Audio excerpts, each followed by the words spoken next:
السلام علیکم ورحمۃ اللہ۔ شوال کے روزوں کے متعلق بہت سارے سوالات جو آپ لوگوں نے مجھ سے پوچھے ہیں، مثلا یہ روزے کیسے رکھنے ہیں، ان روزوں کے رکھنے کا کیا طریقہ ہے، نیت کیسے کریں گے، اسی طرح یہ روزے عید کے دوسرے دن ہی شروع کرنے تھے یا پھر اب بھی ہم رکھ سکتے ہیں، اسی طرح شوال کے روزے جو ہے یہ ایک ساتھ رکھنے ہیں یا درمیان میں گیپ ڈال سکتے ہیں، یعنی 6 روزے ایک ساتھ رکھنے ہیں یا پھر ایک روزہ رکھنے کے بعد پھر درمیان میں گیپ ڈال سکتے ہیں۔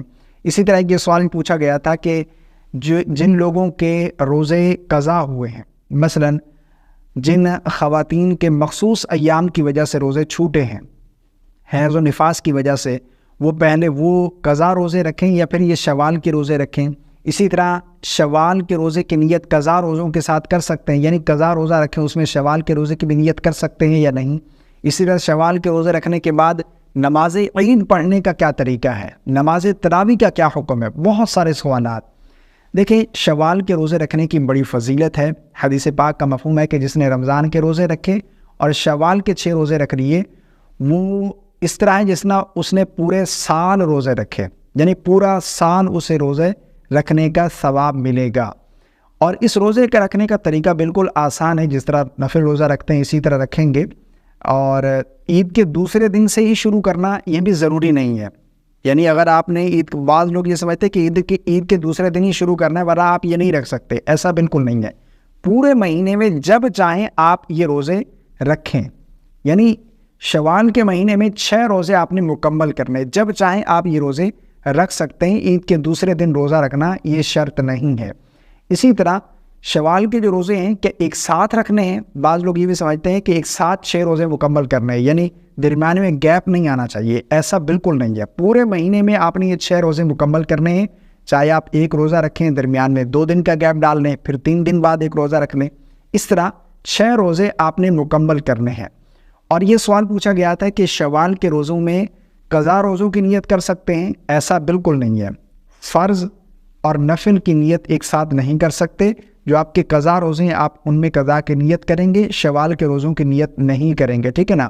شوال کے روزے یہ آپ کو الگ سے رکھنے پڑیں گے 6 روزے۔ اور اسی طرح ایک سوال کہ نماز عید پڑھنے کا کیا طریقہ ہے، یہ سوال مجھے سن کر بہت زیادہ حیرت ہوئی کہ اتنے بھی سادہ لوگ ہیں یہاں پر کہ عید نماز پڑھنے کا کیا طریقہ ہے۔ اس پر کوئی عید کی نماز نہیں ہے، ٹھیک ہے نا، آپ عید کی نماز اس پر نہیں پڑھیں گے۔ ایسا نہ ہو کہ آپ تیاری کر لیں کہ میں عید کی نماز پڑھنے جا رہا ہوں، میں نے روزے رکھ لیے۔ عید کی نماز جو ہے وہ رمضان کے بعد یکم شوال میں ادا کی جاتی ہے، یا پھر دوسری عید جو ہے وہ عید الاضحیٰ ہے، ٹھیک ہے۔ اور اسی طرح نماز تراویح بھی اس کے لیے نہیں ہے۔ یہ بھی سوال آیا تھا کہ تراویح پڑھیں گے یا نہیں۔ تراویح کی نماز روزے کے لیے نہیں ہے، نماز تراویح اور روزے کا آپس میں کوئی تعلق نہیں ہے۔ رمضان میں نماز تراویح ایک الگ عبادت ہے، نماز کی خاص عبادت ہے، اس کا روزے کے ساتھ کوئی تعلق نہیں ہے، ٹھیک ہے نا۔ اب اگر روزہ رکھ رہے ہیں تو یہ نفل روزہ ہے، تراویح نہیں پڑھیں گے، نفل روزہ رکھیں گے۔ اور روزہ رکھنے کی نیت یہ بہت ہی اہم مسئلہ، بہت سارے لوگوں کو یہ پرابلم آتی ہے کہ نیت کریں گے کیسے شوال کے روزوں میں۔ نفل روزہ ہے، آپ دل میں ارادہ کر لیں کہ میں نفل روزہ رکھ رہی ہوں شوال کا، یا پھر رکھ رہا ہوں، اگر مرد ہے تو بس اتنا کافی ہے۔ ظاہری بات ہے، اب صبح سحری کے وقت اٹھے ہیں، سحری کھا رہے ہیں، تو کیوں کھا رہے ہیں بھائی؟ دل میں ارادہ ہے نا روزہ رکھنے کا، تو یہی نیت ہے، دل کا پختہ ارادہ، یہ اصل نیت ہے۔ زبان سے الفاظ ادا کر کے نیت کرنا یہ کوئی ضروری نہیں ہے۔ مجھے امید ہے آپ کو میری باتیں سمجھ آ گئی ہوں گی۔